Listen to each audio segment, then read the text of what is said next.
đây đồng reng reng hiang mô xóa đi thul chung hiang mô mang ra chi để môi nó ta dân chi và môi không thì rồi cứ mãi ăn lâu môi thổ quy cả rau chi ta hãy nghe trong cái khá anh hứa với cha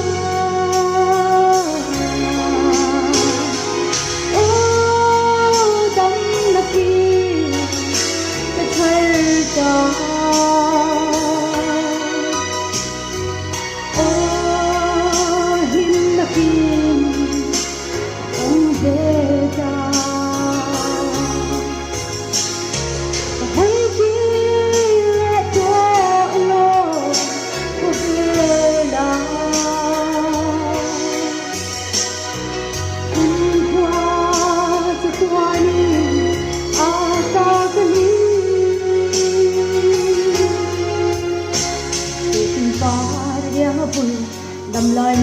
rì lâu thế cái xin luôn nhỉ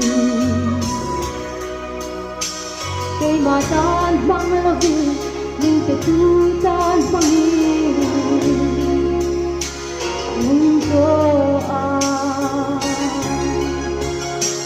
làm gì hai cả hộ cho làm gì hai vài tuổi đến đây lì xoang cái đình choang đây sẽ nét hình na